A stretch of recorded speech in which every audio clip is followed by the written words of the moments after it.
সৈয়দনা আদম পৃথিবীতে আসলেন, এসে থাকতে শুরু করলেন। দিন গড়িয়ে রাত আসে, মাস গড়িয়ে বছর আসে, বছর যায় বছর আসে। ঠিক 940 বছর পর মালাকুল মাউত আদম আলাইহিস সালামের কাছে আসলেন। বললেন, আনা মালাকুল মাউত উকিলা বিকুম, আপনাদের জন্য আল্লাহ আমাকে বানিয়েছে রূহ কবজ করতে। ও আদম, আবুল বাশার, পৃথিবীর প্রথম মানব, প্রথম নবী, আপনার সময় শেষ, রেডি হন, কি হন, খেলা শুরু হবে। এখনই রূহ কবজ করে নিয়ে যাব। সৈয়দনা আদম বলে, এখন আসছো কেন? আমার আরো 60 বছর বাকি আছে। মালাকুল মাউত বলে, না, আপনি রূহের জগতে আল্লাহর কাছে আপনার সন্তান দাউদকে কয় বছর দিয়েছিলেন? 60 বছরের জন্য 940 বছর আপনার জন্য লেখা। আমি এখন আপনার রূহ কবজ করতে চাই। সৈয়দনা আদম বলে, আমি মানি না, আমি কাউরে দেই নাই, 60 বছর আমি দেই নাই, আমি আরো বাঁচব, আমি আরো বাঁচবো, 60 বছর আমি বাঁচবো, আমি দেইতেই নাই। মেয়ে যাও। মালাকুল মাউত আল্লাহর যে বলে, আল্লাহ দেয় নাই বলে, আসলে ভুলে গেছে, আসলে আফাতুল ইলমি আন নিসিয়ান, মানুষ ভুলে যায়, মানুষ বড্ড ভুলে যায়। আমরা অনেক সময় খাইয়াও কই খাই নাই, অনেক কিছু আপনি দিছিলেন কিন্তু ভুলে যাই, গলার নিচ দিয়ে নামার পরে কই তুমি কিচ্ছু দাও নাই। আছে না নাই? নাসিয়া আদম ফানাসিয়া বানু, আদম আলাইহিস সালাম ভুলে গেছেন, তাই আমরাও ভুল করি, ঠিক কিনা? এজন্য আমাদের নেতারাও বলে এটা দেবো ওটা দেবো, নির্বাচনের পর সব ভুলে যায়। আছে না নাই? ওই যে আদম আলাইহিস সালাম বলছে, আমরা ভুলে যাই, অন্যদের দোষ কি?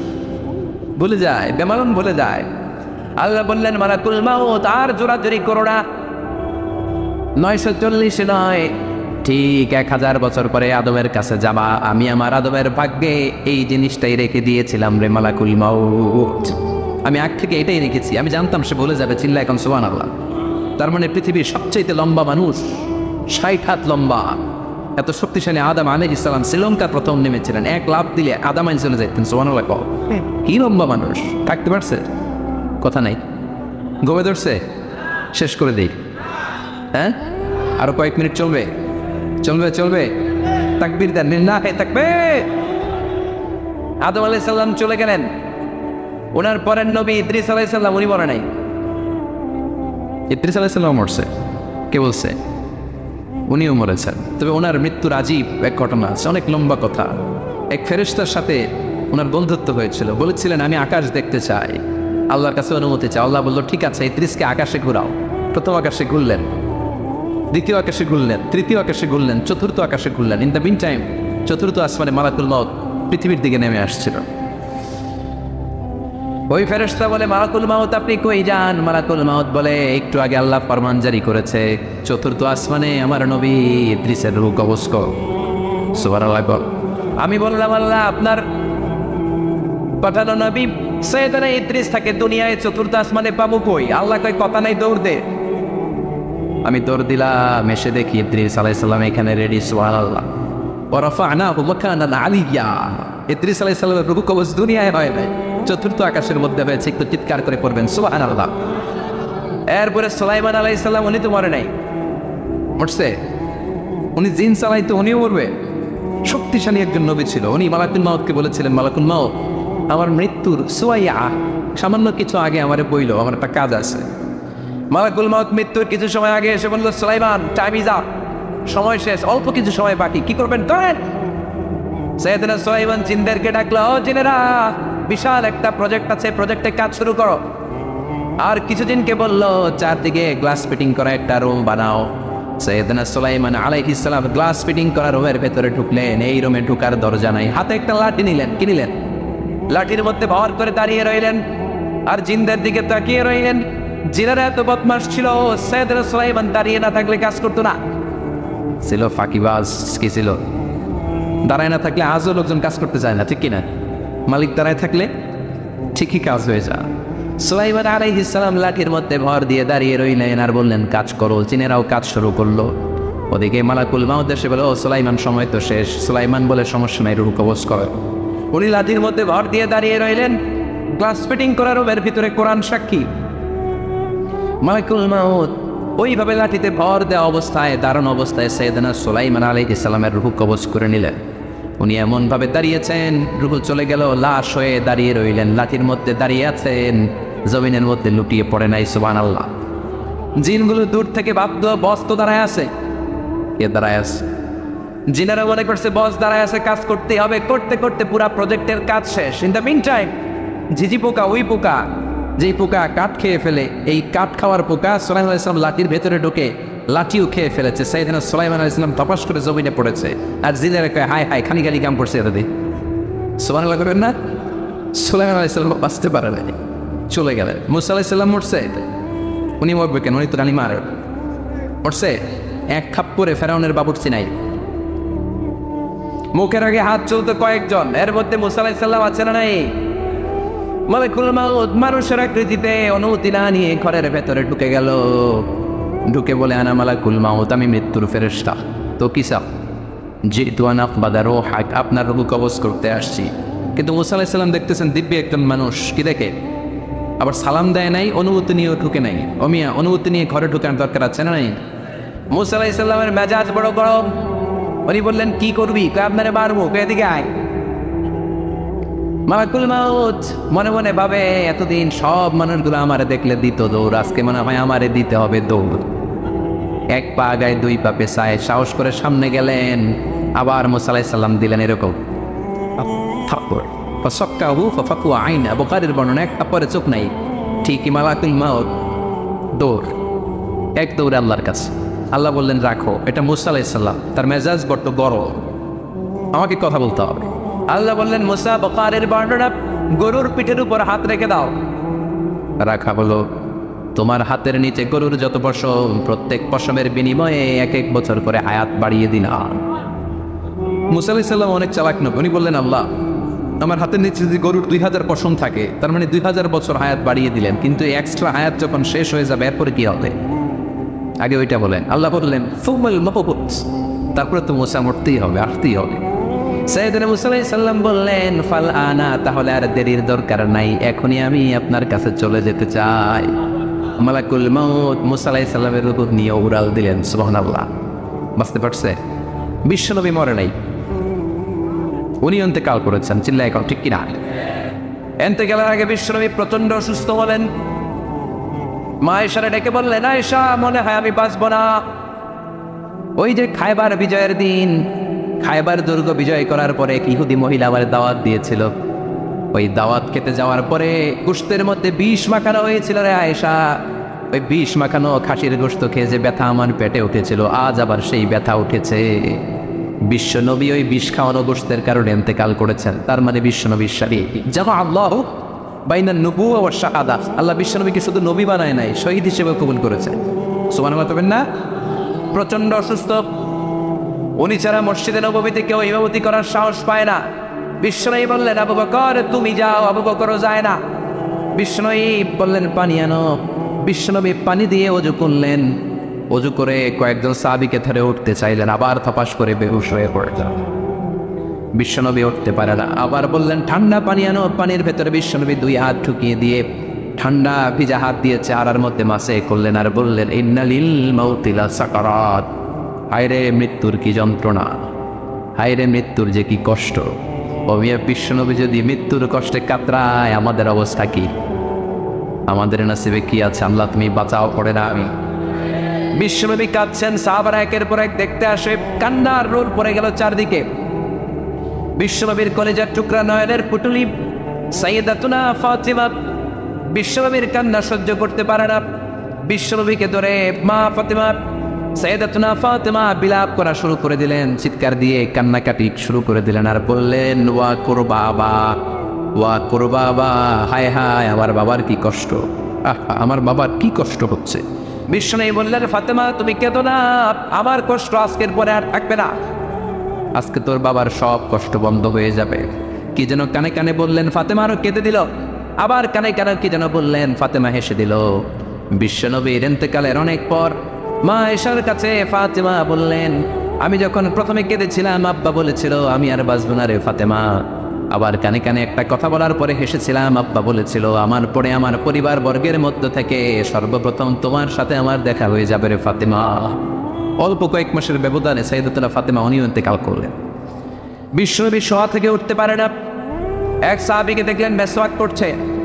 বিশ্বনবী মেসওয়াকের দিকে তাকিয়ে রইলেন। বিশ্বনবীর নিথর দেহটা পড়ে আছে। আয়েশারা যে বলবে আয়েশা মেসওয়াক দাও, বলতে পারেন।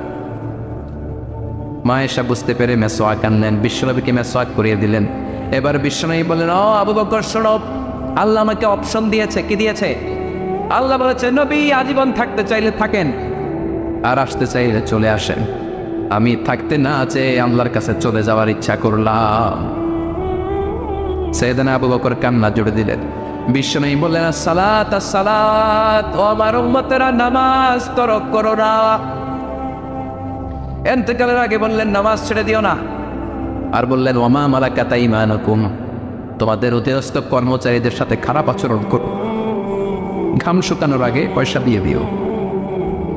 আর হাত দুটো উঁচু করে বললেন, আল্লাহুম্মা ইলা রাফিকিল আলা, ও আল্লাহ আমি আপনার কাছে যেতে চাই। এই কথাটা বলে বিশ্বনবীর হাত দুইটা থপাস করে জামিনে পড়ে গেল। বিশ্বনবীও চলে গেলেন। থাকতে পেরেছে কেউ? চিন্নায় বলেন। এজন্য আমরা আল্লাহর কাছে ইমানই মৃত্যু চাই। কি মৃত্যু? আমরা উত্তম মৃত্যু চাই। চিন্নায় বলেন কি মৃত্যু? এজন্য মরণের আগে ইমান নিয়ে মরার দরকার আছে না নাই? বিশ্বনবী দোয়া করতেন, আল্লাহুম্মা রযুকনা হুসনাল খাওয়াতিম, ও আল্লাহ আমাদের শেষটা যেন ভালো হয়। শেষ কথা বলি, এদিকে তাকা, মনোযোগ আছে। বলতেন, আল্লাহুম্মা রযুকনা হুসনাল খাওয়াতিম, ও আল্লাহ আপনি আমাদেরকে ইমানের মৃত্যু দেন, আমাদের শেষটা ভালো করেন। কারণ সব ভালো তার শেষ ভালো। জানেন না এটা আপনারা? সব ভালো তার শেষ ভালো। আজীবন ইসলামের পক্ষে, আজীবন নামাজি মুত্তাকি, মরার আগে কাফের হয়ে মনে এরকম আছে না? মরার আগে শাহবাগের মঞ্চে উঠে ভাষণ দেয়, ভাইয়েরা আমার আছে না? আবার আজীবন কাফের, ইসলামের বিরোধী, ইন্তেকালের আগে কালিমা পড়ে সব মাফ করায় আছে না? বিশ্বনবীর শ্বশুর আবু সুফিয়ান, নাম শুনছেন? বদরের যুদ্ধে বিশ্বনবীর বিরুদ্ধে, মক্কায় বিশ্বনবীর ঘুমাতে দেয় নাই, উহুদের যুদ্ধে বিশ্বনবীর সাথে ফাইট, খন্দকের যুদ্ধে বিশ্বনবীর সাথে মারামারি, আহজাবের যুদ্ধে কিলাকিলি, সারাটা জীবন বিশ্বনবীর সাথে মারামারি, মক্কা বিজয়, কালিমা পড়ে মুসলমান হয়েছে। গোটা জীবনে যা অন্যায় করেছে সব মাফ করে দিয়েছে কে? এজন্য আমরা আল্লাহরে বলি, আল্লাহ কালিমাটা পড়তে পড়তে যেন আমরা মরতে পারি। চিৎকার করে পড়ে না আমিন। জিহাদের ময়দানে এক সাহাবা যুদ্ধ করতে লাগলেন। বুখারীর বর্ণনা, যুদ্ধ করতে করতে কাফেরদেরকে মারতে মারতে, হাদিসের ভাষ্য, লা ফাযা ওয়ালা শাযা ইল্লা ইয়াতরিবুহা বিসাইফি, তার সামনে যত কাফের আসে সে কচুকাটা করে। অন্য সাহাবীরা খুশি হয়ে যায়। অন্য সাহাবীরা বলে আজকের সব সওয়াব এই সাহাবী পেয়ে যাবে। কিন্তু বিশ্বনবী হঠাৎ করে একটা কথা বললেন, ওই কথা শুনে সাহাবীরা অবাক। বিশ্বনবী বললেন, হুয়া ফিন্নার, ও জাহান্নামে যাবে। কই যাবে? জিহাদের ময়দানে এক মুজাহিদ সাহাবী কাফিরদেরকে মেরে শেষ, কিন্তু বিশ্বনবী বললেন কই যাবে? কথা কয় না। এক সাহাবী কয়, ঘটনা কি? এত বড় মুজাহিদ ফি সাবিলিল্লাহ কেন জাহান্নামে যাবে? আমি লুকিয়ে লুকিয়ে দেখি। লুকিয়ে লুকিয়ে ওই সাহাবী দেখে মুজাহিদ সাহাবী যুদ্ধ করতে করতে কাফিরদের বিশাল একটা ঘাটির ভেতরে ঢুকে গেল। মারতে মারতে মারতে মারতে হঠাৎ এক কাফেরের আঘাতে এই মুজাহিদ সাহাবীর ডান হাতটা কাটা পড়ে গেল। এবার ডান হাত দিয়ে ফিনকি দিয়ে রক্ত বের হতে শুরু করলো। মুজাহিদ সাহাবী আর যন্ত্রণা সহ্য করতে পারে না। যন্ত্রণা সহ্য করতে না পেরে কাতরাতে কাতরাতে নিজের হাতের ছুরিটাকে জমিনের মধ্যে গেড়ে দিয়ে ছুরির উপরে ছাপিয়ে পড়ল। পেটের এই দিক দিয়ে ঢুকে ওপার দিয়ে বের হয়ে গেল, এফার ওপার হয়ে গেল। মানে আত্মহত্যা করলো, ঠিক কিনা? জাহান্নামী নাই? কথা কও। লুকিয়ে লুকিয়ে যে সাহাবা দেখেছে, চিৎকার দিয়ে বিশ্বনবীর কাছে যেয়ে বলে, আশহাদু আন্নাকা রাসূলুল্লাহ, ও নবী আপনি যে আসল নবী, কোনো সন্দেহ নাই, আমি লুকিয়ে লুকিয়ে দেখেছি। ওই মুজাহিদ সাহাবা বেঁচে নাই, সে কাফেরের আঘাতে শহীদ হয় নাই, নিজের পেটে নিজে ছুরি ঢুকিয়ে আত্মহত্যা করেছে। আজীবন বিশ্বনবীর সাথী, মরার আগে জাহান্নামে। আমরা কেউ জানি না আমাদের শেষটা কেমন হবে। এজন্য আমাদের শেষটা ভালো হোক, ভেরি সেন্সিটিভ ইস্যু। আমাদের শেষটা ইমানের হোক। এখন যেমনি মাথা ঠিক আছে, বুদ্ধিমত্তার সাথে শাহাদাত বাক্যের উপর যেন আমরা মরতে পারি, আমরা পড়ি আমিন। চিল্লায় পড়ে আমিন। কি করে বুঝবেন মৃত্যুটা ভালো হলো? এক নম্বর আলামত আন-নুতকু বিশ-শাহাদা, মরার আগে আওয়াজ করে জিকির করে কেউ যদি পড়তে পারে লা ইলাহা ইল্লাল্লাহু মুহাম্মাদুর রাসূলুল্লাহ সাল্লাল্লাহু, এটা হচ্ছে আলামাতু হুসনিল খাতিমা। আপনার মৃত্যুটা যে ভালো মৃত্যু হয়েছে এটার আলামত। কি মৃত্যু? সবাই বলেন ভালো মৃত্যু আমরা চাই কি চাই না? ভালো মৃত্যুর এক নম্বর আলামত কালিমা পড়ে যদি মরতে পারে। বিশ্বনবী বলেন, মান কানা আখিরু কালামিহি লা ইলাহা ইল্লাল্লাহ, যে ব্যক্তির সর্বশেষ কথাটা হবে, বাক্যটা হবে লা ইলাহা ইল্লাল্লাহ, দাখালাল জান্নাহ, সে জান্নাতি হয়ে যাবে। সুবহানাল্লাহ পড়ে। এরপরে বিশ্বনবী বললেন, আল মুমিনু ইয়ামুতু বিজাবিল জাবিন, মুমিন যখন মারা যায় তার কপাল ঘেমে যায়। সুবহানাল্লাহ পড়ে। হাত ঘামে না, পা ঘামে না, মুমিনের কপাল ঘামে। সুবহানাল্লাহ। এজন্য কেউ মারা গেলে কপালের মধ্যে হাত দিবেন, দেখবেন এই ঘামের মধ্যে একটা জান্নাতি ঘ্রাণ আছে। সুবহানাল্লাহ। আল্লাহ, আমরা যখন মরে যাব আমাদের কপালটা যেন এরকম ঘেমে যায়। আমিন পড়েন আর জোরে আমিন। আল মুমিনু ইয়ামুতু বিআরাকিল জাবিন, মুমিন মারা গেলে তার কপাল ঘামে। কপাল ঘামলে বুঝতে হবে এটা ভালো মৃত্যু, ইমানি মৃত্যু। চিল্লায় বলেন ঠিক কিনা? এরপরে বিশ্বনবী বললেন, ফি লাইলাতিল জুমা, জুমার রাতে যদি মরে, আও ফি শাহরি রমাদান, কিংবা রমজান মাসে যদি মরে, আও ফি সাফারিল হজ, কিংবা হজের সফরে যদি মরে। বাংলার জমিন থেকে অনেক হাজিরা হজ করতে যায়, অনেকে ওইখানে যে আরাফাতের ময়দানেও মারা যায়, এরকম হাজি আসতে না। খুশনসিব, এটা খুশনসিব। আলহামদুলিল্লাহ পড়ে। মনের পথে অবিচল থেকে আমার মরণ যেন হয়। চিল্লায় পড়ে না আমিন। তার মানে কে কোথায় মরবো আমরা কেউ জানি নাকি? ওমা তাদরি নাফসুম বিআইয়ি আরদিন তামুত, কোন জায়গায় মরবা, কখন মরবা কেউ আমরা জানি না, কিন্তু মরবো সবাই জানেন, ঠিক কিনা? কুল্লু নাফসিন যায়িকাতুল মাউত, প্রত্যেকটি আত্মার মৃত্যুবরণ করতে হবে, এটা আমরা সবাই জানি। The most certain thing in life is death, but the most uncertain thing in our life is the time of death. এই জীবনের সবচেয়ে সুনিশ্চিত বিষয় হলো মরণ, সবচেয়ে অনিশ্চিত বিষয় হলো মরণের সময়। চিল্লা এখন ঠিক কিনা? মরবো যে আমরা সবাই জানি, কিন্তু কোথায় মরবো আমরা কেউ জানি? জানি আমরা সবাইকেই মরতে হয়, জন্মালেই মরতে হবে, চলে যেতে হবে, থাকা যাবে না। এটাই হলো পৃথিবীর পদ্ধতি। জীবনের সবচাইতে নির্মম ঘটনা হচ্ছে মরণ, সবচাইতে ভয়ঙ্কর অভিজ্ঞতা। কোনো প্রাণীর জন্য সর্বোচ্চ এবং সবচাইতে ভয়ঙ্কর অভিজ্ঞতা হচ্ছে মৃত্যু। এবং এত ভয়ঙ্কর অভিজ্ঞতা, এই অভিজ্ঞতাটা কারো কাছে শেয়ার করে যাওয়া যায় না। মরার সময় কেউ বলে যেতে পারছিল আমার মরতে এমন লাগছে, কইতে পারছে? কেমন লাগছে বলতে পারে? বলা যায় না। তার আগেই চলে যেতে হয় শৈশব, কৈশোর, যৌবন, বার্ধক্য, প্রৌঢ়ত্ব, হ্যাঁ, বয়সের ছাপ, কালো চুল দাড়ি সাদা হয়ে যাওয়া, দাড়ি চুলের শুভ্রতা, দুর্বলতা। This is the circle of life. ছোট্ট ছিলাম, বড় হলাম, সিঙ্গেল ছিলাম, ডবল হলাম, তারপরে বাবা হলাম, তারপরে শ্বশুর হলাম, তারপরে নানা হলাম, তারপরে চলে যেতে হবে। This is the circle of life. চিল্লায় বলেন ঠিক কিনা? এই যে মুরব্বীরা, দাড়ি পাকা মুরব্বী যারা আছে, আপনারা কি মনে করছেন মায়ের পেট থেকে মুরব্বী হয়ে বেরিয়েছিল? কিরকম বের হয়েছিল? তারাও ওয়া ওয়া করেছে। এরাও ফিডার খাইতো, এই চাচারা খায় নাই? এরাও ফিডার খেত, এরাও মায়ের বুকের দুধ খেত, এরাও ছোট্ট বাচ্চাদের মতো গরমকালে পানির মধ্যে ডুবাইতো। স্কুল ফাঁকি দিয়ে বাচ্চারা ডুবায়, আসরা নাই? উকিয়াতে এরকম নাই। আর ছোট্ট বাচ্চা ছিল, বড় হলো, বার্ধক্যে উপনীত হলো। This is the circle of life. চলে যেতে হবে। বিশ্বনবী বললেন, আমার উম্মতি মা বাইনা সিত্তিনা ইলা সাবঈন, আমার উম্মতের গড় বয়স হলো 60 থেকে 70। এই উম্মতের গড় বয়স কত? 60 থেকে 70। ওয়া আকাল্লুহুম মাইয়াজুজু যালিক, অল্প কিছু মানুষ আছে যারা 70-এর বেশি হায়াত পায়। এখানে 70-এর বেশি আছেন কারা? হাত তোলেন দেখি তো। কয়জন? একজন, দুইজন, তিনজন। মাশাআল্লাহ, আল্লাহ আরো হায়াত দেখ, আল্লাহ এদেরকে আরো হায়াত দারাজ করুক। চিল্লায় বলেন আমিন। তার মানে আমার উম্মতি মা বাইনা সিত্তিন ইলা সাবঈন, বিশ্বনবী বললেন এই উম্মতের গড় বয়স 60 থেকে 70, আর 70-এর বেশি হায়াত পাবে। ওয়া আকাল্লুকুম মাইয়াজুজু যালিক, 70-এর বেশি পাবে হাতে গোনা, গুনে বের করে ফেলা যায় 1 জন 2 জন 3 জন, বাকি সব 60-এর আগে নাই। চিল্লা এখন ঠিক কিনা? বাংলাদেশের গড় হায়াত কত মানুষের? 60। বিশ্বনবীর কথার সাথে মিলে গেছে। চিল্লায় পড়েন সুবহানাল্লাহ। এই জন্য বিশ্বনবী বলেন, এই যে মুরব্বীদের দাড়ি পাকে, এই যে রাস্তায় অ্যাক্সিডেন্ট হয়, এই যে ক্যান্সারে আক্রান্ত হয়ে লোকজন মারা যায়, তার উপরেও কি টনক নড়ে না? এরপরেও কি বিবেকে ধরে না যে তোমাকে চলে যেতে হবে? আকসিরু যিকরা হাযিবিন লাযযাত, জীবনের সব স্বাদকে পানসা করে দেয় ওই মরণকে স্মরণ করো। মরণকে স্মরণ করলে জাহান্নাম বরণ করা লাগে না, চিল্লায় বলেন ঠিক কিনা? আবার আল্লাহ বললেন, গোলাম, স্পেশাল একজন ফেরেশতা আমি মরণের জন্য সিলেক্ট করলাম, নাম মালাকুল মাউত। তাকে আমরা আজরাইল বলে চিনি। এই মালাকুল মাউত তার বাহিনী নিয়ে নির্ধারিত টাইমে গোটা বিশ্বের সব মানুষের রূহ কবজ করে। অন টাইম নাকি দেরি করে? মালাকুল মাউত আগেও আসে না, পরেও আসে না। সুবহানাল্লাহ পড়ে। সাইয়েদনা সুলাইমান আলাইহিস সালাম জামানাতে ওনার এক ওয়াজির ছিল, মন্ত্রী। ওই মন্ত্রীকে নিয়ে উনি বৈঠক করতেন।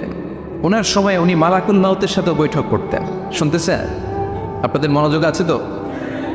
উনি বৈঠকে বসেছেন, মালাকুল মাউতও বসা, ওয়াজিরও বসা। হঠাৎ মালাকুল মাউত ওয়াজিরের দিকে বড় বড় চোখ করে তাকাচ্ছেন। বড় বড় চোখ করে তাকানোতে ওয়াজির ভয় পেয়েছে। হঠাৎ মালাকুল মাউত চলে গেল। ওয়াজির বলে, ও সুলাইমান আলাইহিস সালাম, এই যে লোকটা বড় বড় চোখ করে আমার দিকে তাকালো, এটা কে? সাইয়েদনা সুলাইমান বলে, হাদা মালাকুল মাউত। যে বর্ণনাটা বলছে এটা হাদিস না, এটা হচ্ছে ইসরাইলিয়া, জিউস ট্রেডিশন। কোরআন হাদিসের সাথে কোনো দ্বন্দ্ব নাই, তাই বর্ণনা করা যাবে। বিষ্ণু বলেছেন, বাল্লিগু আন্নি ওয়ালাউ আয়া। আবার বলেছেন, ওয়া হাদ্দিসু আন বনি ইসরাঈল ওয়ালা হারাজ। বনি ইসরাইলের ট্রেডিশন বর্ণনা করো, জিউস ট্রেডিশন বর্ণনা করো, এতে কোনো সমস্যা নাই। ওয়াজির বলে, ও সাইয়েদনা সুলাইমান, বড় বড় চোখ করে যে তাকালো লোকটাকে? সাইয়েদনা সুলাইমান বলে, হাদা মালাকুল মাউত, এটা মৃত্যুর ফেরেশতা। ওয়াজিরের কলিজায় পানি নেই। এটা কি ফেরেশতা? শুনে তো পিলে চমকে গিয়েছে। কয়টি? মালাকুল মাউত তো আমার চিনে ফেলেছে, বাড়ি চিনে ফেলছে। আমার খবর আছে। সাইয়েদনা সুলাইমান আলাইহিস সালাম জিনদেরকে দিয়ে কাজ করাতেন, মেঘমালাকে দিয়ে কাজ করাতেন, বিশাল সিংহাসন নিয়ে পৃথিবীর প্রাচ্য থেকে পাশ্চাত্যে ঘুরে বেড়াতেন। সাইয়েদনা সুলাইমানকে ওয়াজির বলে, ও সুলাইমান, মেঘমালাকে আদেশ করে দেন, আমি আর এই ফিলিস্তিনের ভূখণ্ডে থাকতে চাই না।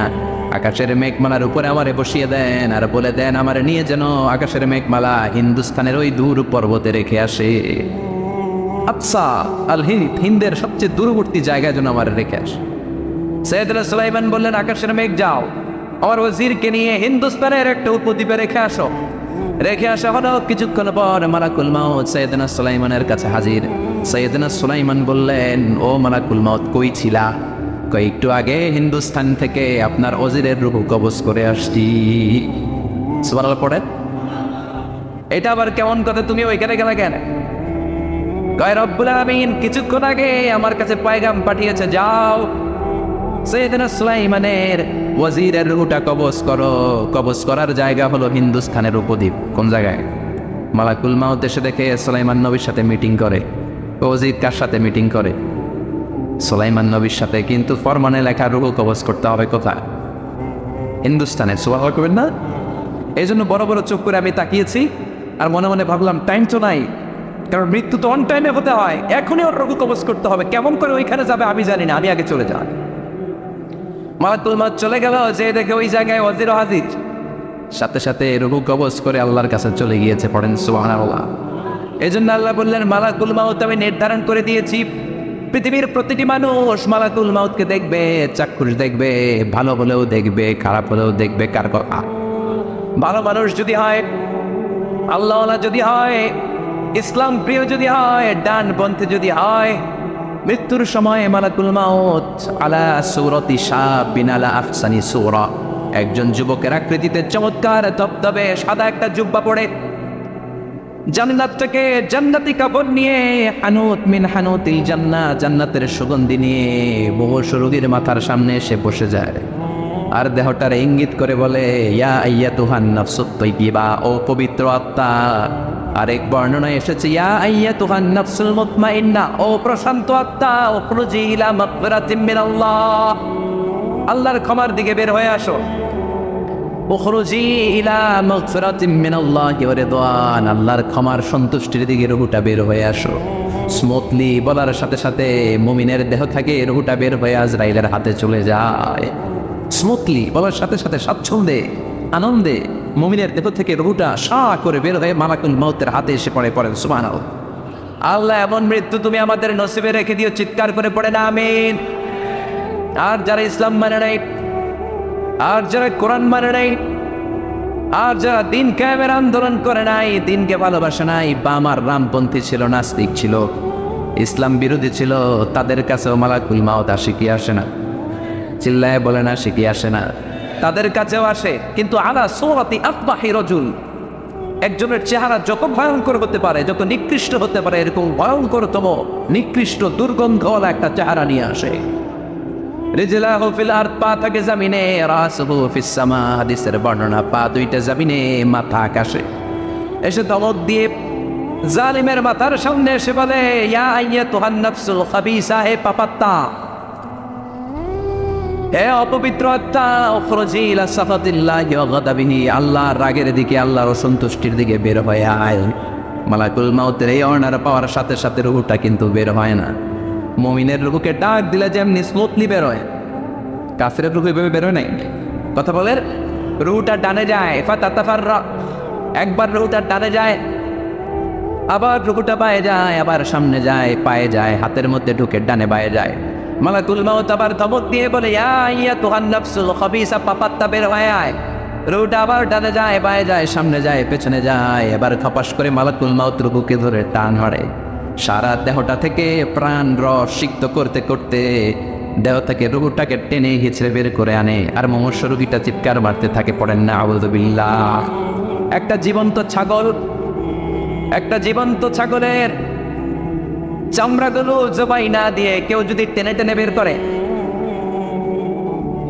ছাগল জবাই হয় নাই, কিন্তু চামড়া এক পাশ থেকে টেনে টেনে টেনে হিচড়ে আপনি গা থেকে বের করলে যত কষ্ট হয়, এর চেয়েও বেশি কষ্ট দিয়ে মালাকুল মাউত বামপন্থী আর কাফিরদের রূহটা দেহ থেকে বের করে আনে, পড়েন না আউযু বিল্লাহ। আমাদের রূহটা যেন আল্লাহ, মুমিনদের রূহ আপনি যেভাবে কবজ করেন, ওইভাবে যেন আমাদের রূহটা বের হয়ে আসে। আরো জোরে পড়েন আমিন। এজন্য আল্লাহ বললেন, বাল তুউসিরুনাল হায়াতাদ দুনিয়া ওয়াল আখিরাতু খায়রুম ওয়া আবকা। পাগলের মতো ওহাচ্ছন্ন হয়ে এই দুনিয়াটার পেছনে ছুটে বেড়াও, এই দুনিয়া আসল নয়, আখিরাত হলো আসল। চিল্লায় বলেন ঠিক কিনা? অস্থির, আমরা অস্থির, আমরা ব্যস্ত দুনিয়ার লোভে আর মোহে পড়ে আমাদেরকে যে মরতে হবে, চলে যে যেতে হবে, এটা ভাবার সময় আমাদের নাই। চিল্লাই কোন ঠিক কিনা? এজন্য বলা হয়, মুতু ক্বাবলান তামুতু, মরার আগে একবার মরো। হাসিবু ক্বাবলান তুহাসাবু আলাইক, তোমার হিসাব কিয়ামতের দিন করার আগে তুমি তোমার হিসাব করো। জীবনে কি কি পাপ করেছি আমি জানি, আমার চেয়ে ভালো কেউ জানে না। চিল্লায় বলেন ঠিক কিনা? কি কি অন্যায় করেছি আমার হৃদয়ের মধ্যে কথাগুলো আছে না নাই? পৃথিবীর কেউ না জানলেও আমি জানি কি জানি না? পৃথিবী না জানুক আমি তো জানি, আমি কি পাপ করেছি হায়। পৃথিবী না জানুক আমি তো জানি, আমি কি পাপ করেছি হায়। আমার পাপের করলে বিচার, বাঁচার উপায় নাই আমার। দয়াময় প্রভু মাফ করো আমায়, মাফ করো আমায়। পড়ে না আমি আর জোরে আমিন। এজন্য হাসিবু ক্বাবলান তুহাসাবু আলাইক, তোমার হিসাব বসার আগে নিজে হিসাব করো কি কি করলা। আসল মরণের দিন শটান হয়ে তো শুয়ে পড়ো ভাই, মরার আগে আরেকবার মরো। মরার আগে আরেকবার কি করবেন? কথা বলেন, মরার আগে কি করতে হবে? হঠাৎ একদিন বিছানায় শটান হয়ে শুয়ে যান, চক্ষুটা বন্ধ করেন, ভাবেন মরে গিয়েছেন। এই তোমার কুলমাউত চলে এসে রুহুটা নিয়ে গেল। আত্মীয় স্বজন চিৎকার চেঁচামেচি শুরু করে দিল, কান্নার রোল পড়ে গেল চারদিকে। মাইকের মধ্য দিয়ে, মসজিদের মাইকে অ্যানাউন্স হয়, অমুক এলাকার নিবাসী অমুক ভাই আমাদের মধ্যে দুনিয়ায় নাই, তার জানাজা হবে আজকে সারা নামাজের পর। সবাই এসে রুহের মাগফিরাত করে, সবাই আপনারে দেখতে আসবে, কেঁদে কেঁদে লোকজন আপনারে কবর দিতে আসবে। চিল্লায় বলেন ঠিক কিনা? কেঁদে কেঁদে সবাই আসবে, দেখার জন্য আসবে। ছেলেগুলো কাঁদবে, স্ত্রী কাঁদবে, বাবা মা কাঁদবে, বন্ধু বান্ধব কাঁদবে, আর ঘরের মধ্যে রাখা হবে না। এবার আপনাকে গোসল দেওয়ার পালা। চক্ষু বন্ধ করে চিন্তার দরকার আছে না নাই? কথা বলেন। হঠাৎ করে হঠাৎ করে শুনবি একদিন আমার মৃত্যুর খবর, কেঁদে কেঁদে আসবে সবাই দিতে আমায় কবর, দিতে আমায় কবর। ঠিক কি না? একটু চোখটা বন্ধ করে ভাবেন, আপনাকে গোসল দেওয়া হবে, জামাগুলো খোলা হবে, এত টাকা দিয়ে যে দামি গোসলখানা টাইলস লাগিয়ে ঘরে বানালেন, আপনার শেষ গোসলটা কি ওই দামি গোসলখানায় হবে? লাশ যেখানে দোয়া হয় ওই জায়গায় দোয়া হবে, আপনাকে কাফন পরানো হবে, আপনার কলিজার টুকরা ছোট বাচ্চাটারে বলা হবে আব্বু দেখে যাও তোমার বাবারে শেষবারের মতো দেখো। আপনার বাবা মা শেষবারের মতো একটা নজর দিয়ে আপনার চেহারাটা দেখে নিবে, বন্ধু বান্ধবরা শেষবারের মতো একবার আপনারে দেখে নিবে, জানাজার জায়গায় নেওয়া হবে।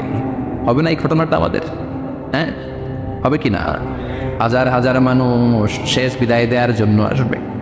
4টা তাকবীর দিয়ে ইমাম নামাজ শুরু করবে, আল্লাহু আকবার, আল্লাহু আকবার, আল্লাহু আকবার, আল্লাহু আকবার বলে নামাজ শুরু করবে। নামাজ শেষ, এবার পালকিতে করে কবরে যাওয়ার পালা। আহা, যেতেই হবে, যেতেই হবে। পালকিতে করে লোকজন নিতে শুরু করবে। কবরস্থানের ওই জায়গায় যেখানে মানুষ বছরে মানুষ না মরলে যায় না, ওই গহীন নিঝুম কবরস্থানে ঢুকানো হবে।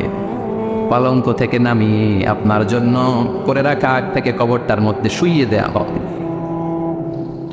উপরে বাঁশ দিয়ে ছাউনি, শেষবারের মতো সবাই দেখে বাঁশের ছাউনির উপরে মাটি চাপা দিবে। ঠিক কিনা? চলে যাবে সব, কেউ নাই, অন্ধকার, শুধু অন্ধকার। এই অন্ধকার যেন শেষ হতে চায়। এই ঘটনা ঘটবে না আমাদের? কথা বলে ঘটবে কিনা? এজন্য মরার আগে এগুলো চিন্তা দরকার আছে না নাই? মরার আগে আরেকবার মরার দরকার আছে না নাই? এজন্য রব্বুল আলামিন বলেন, বাল তুসিরুনাল হায়াতাদ দুনিয়া ওয়াল আখিরাতু খায়রুন ওয়া আবকা। এই দুনিয়ার জীবনটাকে তোমরা আসল জীবন মনে করো, এটা আসল জীবন নয়। আসল জীবন হলো কবরের জীবন। চিল্লায় বলেন ঠিক কি না? আল্লাহ তোমার এই দুনিয়ায়, আল্লাহ তোমার এই দুনিয়ায় কেউ আসে কেউ চলে যায়, তবু তোমার ভয়ে কারো কাঁদে না হৃদয়। এই দুনিয়াতে আমার বদলে গেল মন, চারিদিকে দেখি শুধু সুখেরই স্বপন। ভাবলো না মন আল্লাহ ছাড়া,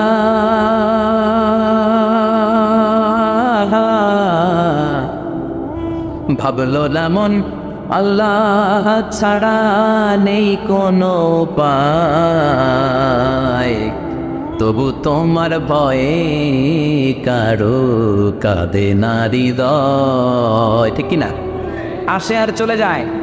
প্রতিদিন মাইকে অ্যানাউন্স শুনি, অমুক এলাকার অমুক লোক নাই, দাদা গেল, বাবা গেল, বড় ভাই গেল, আত্মীয় স্বজন গেল, আমাকেও যেতে হবে, এই চিন্তা মাথায় নাই। চিল্লা এখন ঠিক কিনা? এজন্য লাইফটা হলো one time, one chance, second কোনো চান্স আপনাকে দেয়া হবে নাকি? কাফেররা বলবে, ইয়া রাব্বি আরেকটা সুযোগ দেন, লাউ আন্না লানা কাররা ইয়ানি মাররা, আল্লাহ আরেকটা সুযোগ যদি পেতাম দুনিয়াতে ভালো করে আসতাম। আল্লাহ বলবেন, ইন্নাহা কালিমাতুল কাইলুহা, এটা শুধু তাদের মুখের কথা, তাদেরকে আবার সুযোগ দিলেও তারা কিচ্ছু করবে না। চিল্লা এখন ঠিক কিনা? এজন্য একটা চান্স আমরা পেয়েছি, এই দুনিয়ার ওয়ান চান্সে আমরা ভয় পাবো একজনকে। চিল্লায় বলেন তিনি কে? এজন্য যেতে আমাদেরকে হবে। এই মরণ থেকে পালানোর কোনো সুযোগ কেউ পালাতে পারে নাই। এই মরণ হলো আখিরাতের প্রবেশদ্বার। মরণ নামক পালকিতে চড়ে আমরা কবরের ভেতরে ঢুকি। মরণ হলো প্রথম পর্ব, কবর হলো দ্বিতীয় পর্ব। যেরকম ঠিক কিনা? এজন্য বিশ্বনবী বললেন, আল কবর রাউদাতুম মিন রিয়াদিল জান্নাহ ওয়া হুফরাতুম মিন হুফারিন নার। কবর হলো কারো জন্য জান্নাতের বাগান, কারো জন্য জাহান্নামের গর্ত। আমরা বলি, আল্লাহ আমাদের কবরটারে জান্নাতের বাগান বানাও। আর জোরে পড়ে না আমিন। আবার বিশ্বনবী বললেন, ইন্নাল কবরা আউয়াল মানজিল মিন মানাজিলিল আখিরাহ। কবর হলো আখিরাতের মানজিলগুলোর প্রথম মানজিল। আখিরাতে একটার পর একটা অনেকগুলো স্টেশন আপনাকে পার হতে হবে। প্রথম স্টেশনটার নাম হলো কবর। প্রথম স্টেশনের নাম কি? এই কবর নামক স্টেশনে যদি আপনি মাফ পেয়ে যান, সামনের সব স্টেশনগুলোতে মাফের ব্যবস্থা করবে কে? আল্লাহ। আর কবর নামক স্টেশনে যদি ধরা খেয়ে যান, আপনার মায়ের আসারা নেই।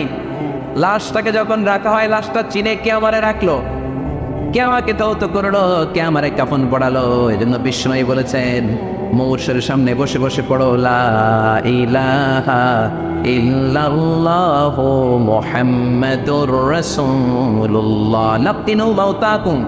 লা ইলাহা ইল্লাল্লাহ, মৌর্ষের সামনে দাঁড়িয়ে দাঁড়িয়ে পড়ো লা ইলাহা ইল্লাল্লাহ। এই লা ইলাহা হচ্ছে জীবিতদের জন্য কালিমা, আর আমরা মরার পরে এই জিকির করি, ঠিক না? আমাদের দেশের অনেক জায়গায় লাশ নিয়ে কবরে যাওয়ার সময় লা ইলাহা পড়ে না। না, এটা আগের জিকির, মরার আগের জিকির। মরার আগে আপনাকে অ্যানাউন্সমেন্ট দিতে হবে, আল্লাহ ছাড়া কোনো ইলাহ নাই, বিশ্বনবী হচ্ছেন শেষ নবী এবং রসুল। চিল্লায় বলেন ঠিক কিনা? লাশটাকে যখন রেখে দেওয়া হয়, বিশ্বনবী যত মানুষকে কবরে রেখেছে, তারপরে দাঁড়িয়েছেন আর বলেছেন, ইস্তাগফিরু লিআখিকুম, তোমার ভাইদের জন্য তোমরা দোয়া করো, ফাইন্নাহু আনা ইউসাল, এখনই তাকে কবরে সওয়াল করা হবে। কবরে প্রশ্ন আসছে না নাই? কথা বলেন। বিশ্বনবী খাদিজাতুল কুবরা, ওনার প্রথম স্ত্রী খাদিজাতুল কুবরা তাহেরাকে কবরের মধ্যে রেখে দিয়ে কাঁদতে শুরু করলেন, চোখের পানি ছেড়ে অনেক দোয়া করলেন। দোয়া শেষে সব সাহাবারা ঘরে ফিরে যায়, বিশ্বনবী যায় না। সাইয়েদনা আবু বকর বললেন, ও নবী চলেন ঘরে যাই। অনেক তো দোয়া করলেন, বিশ্বনবী বললেন, আবু বকর তুমি যাও, আমি যাব না। এইটা সাধারণ মহিলা না, এটা বিপদের দিনের সঙ্গিনী খাদিজা। মক্কায় যখন আমার কেউ ছিল না, খাদিজা আমারে ভুলে নাই। 3 বছর কাফিররা আমাকে জেলখানায় বন্দি রেখেছে, নাম শিয়াবে আবি তালেবের জেলখানা। আমার স্ত্রী ওই জেলখানার জীবনেও আমার ছাড়ে নাই, আমার সাথে 3 বছর খাদিজাও জেল খেটেছে। এই একটাই মহিলা, যেই মহিলাকে আল্লাহ আরশের উপর থেকে সালাম দিয়েছে, মহিলাটার নাম খাদিজা। আল্লাহু আকবার। আমার সব সন্তান আল্লাহ খাদিজার পেট থেকে দিয়েছে। ফাতেমাতুজ জোহরা খাদিজার মেয়ে, জাইনাব খাদিজার মেয়ে, উম্মে কুলসুম খাদিজার মেয়ে, রুকাইয়া খাদিজার মেয়ে, আবুল কাসেম বিশ্বনবীর ছেলে খাদিজার ছেলে, আব্দুল্লাহ যাকে তাইয়্যিব এবং তাহের নামে আমরা চিনি, সেও খাদিজার ছেলে। সুবহানাল্লাহ। ও আবু বকর, আমার এই কলিজার টুকরা প্রিয় তোমার খাদিজারে রেখে দিয়ে কেমনে বাসায় যায়? তুমি যাও, আমি দাঁড়িয়ে থাকবো। এখনই মুনকার নাকির এসে খাদিজারে প্রশ্ন করবে, আমি দেখবো খাদিজা উত্তর দিতে পারে কিনা। আর প্রশ্নের উত্তর যদি ভুল করে ফেলে, কবরের উপর থেকে আমি নিজে প্রশ্নের উত্তর দিয়ে দেব। সাইয়েদনা জিবরাইল বললেন, নবী আপনারা দাঁড়িয়ে থাকার দরকার নাই, আবু বকরের সাথে করে চলে যান। আল্লাহ জানিয়ে দিয়েছে, খাদিজার কবরের প্রশ্নে যদি কোনো সমস্যা হয়, আরশের উপর থেকে খাদিজার প্রশ্নের জবাব আল্লাহ নিজে দিয়ে দিবে। এজন্য কবরের আযাব থেকে বিশ্বনবী পানাহ চেয়েছেন। বিশ্বনবী বলেছেন, আল্লাহুম্মা ইন্না নাউযু বিকা মিন আযাবিল কবর। ও আল্লাহ, কবরের আযাব থেকে তুমি আমাদেরকে বাঁচাও। পড়ে না আমিন। কবরে মুমিনদেরকে 4টা প্রশ্ন করা হবে, কাফিরদেরকে 3টা প্রশ্ন। চিৎকার করে বলেন, মুমিনের প্রশ্ন কয়টা? আর জোরে বলেন। প্রথম প্রশ্ন, মার রব্বুক, তোর রবের নাম কি? আমরা কি বলবো? আল্লাহ আমারে রব, এই রবি আমার সব, দমে দমে তনু মনে তারি অনুভব। আল্লাহ আমারে রব, এই রবি আমার সব। পড়েন আমিন। দ্বিতীয় প্রশ্ন, আমার দিন, উত্তর দিনের নাম কি? ধর্মের নাম কি? তৃতীয় প্রশ্ন, মান হাযার রাজুল, এই লোকটাকে কে? আমরা বলবো মুহাম্মদ সাল্লাল্লাহু। 3টা প্রশ্নের উত্তর যখন আপনি কবরে করে দিতে পারবেন, অতিরিক্ত একটা প্রশ্ন, ওয়ামা ইলমু, এই যে 3টা প্রশ্নের উত্তর পাল্লা, কেমন করে উত্তর জানলা? কোত্থেকে শিখেছ? নকল করে আনছো কাফনের কাপড়ে? পরীক্ষায় বলে নকল আছে না নেই? হাতে নকল আছে না? পায়ে নকল, মোজার ভিতরে নকল আছে না নেই? মোবাইলে নকল আছে না নেই? নকল থেকে আল্লাহ তুমি বাঁচাও। আরো আসতে তো না আমি। কিভাবে জানলা? কেমন করে 3টা প্রশ্নের উত্তর শিখলা? What is the source of your knowledge? তথ্যসূত্র কি? আপনাকে বলতে হবে, আমি যেই কিতাবটা থেকে শিখেছি, কিতাবটার নাম কি? চিল্লায় বলেন কিনা? এই কিতাবটা হলো কোরআন। আপনাকে বলতে হবে, কোরআন থেকে আমি শিখেছি, বিশ্বনবীর হাদিস থেকে আমি শিখেছি। 4টা প্রশ্নের উত্তর যখন পারবেন, ফেরেশতারা বলবে, আহলান সাহালান, খুশ আমদেদ, কংগ্রেচুলেশন, বাহ বাহ, তুমি তো চমৎকার পেরেছ। ফায়ুফসাহু লাহু কবরুহু 70 দিরাআন, মুমিন বান্দার কবরটা 70 হাত লম্বা করে দেয়া হবে। ইফতাহু লাহু বাবুন ইলাল জান্নাহ, জান্নাতের দিকে তার কবর থেকে একটা দরজা বানিয়ে দেয়া হবে। জান্নাতের সুঘ্রাণ ঠান্ডা বাতাস এসে তার কবরের ভিতরে ঢুকতে শুরু করবে।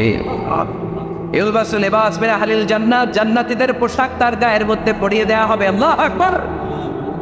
আর বলা হবে নাম কানাউমিল আরুস, বাসর রাতে বর যেমনি কনেকে নিয়ে ঘুমিয়ে যায় তুমিও একটা ঘুম দাও। আলহামদুলিল্লাহ পড়ে মুমিন বান্দা আনন্দের একটা ঘুম দিবে। ইসরাফিলের সিংগার আওয়াজ ছাড়া পৃথিবীর কোনো কিছুই তার আগে এই ঘুম ভাঙতে পারবে না।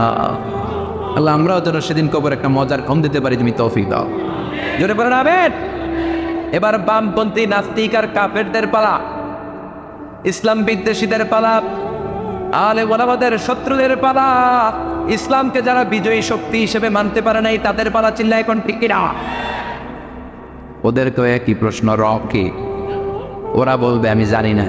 আমাদের উত্তর আল্লাহ। ওরা বলবে আমি কিচ্ছু জানি না, আমি সব ভুলে গেছি, আমার মাফ করে দেন, আমি কিছুই জানি না। তবে আমি ইসলাম বিরোধীদের সাথে চলতাম, যারা ইসলাম রে বাস দিত আমি তাদের সাথে স্লোগান দিতাম। এরকম ডাকাইত আছে না নাই? দ্বিতীয় প্রশ্ন, আমার দিন ও তোমার ধর্মের নাম কি? কয় আমার ধর্ম নাই, আমার ধর্ম কর্ম নাই, আমি খালি দুনিয়াকে মা চালেলো।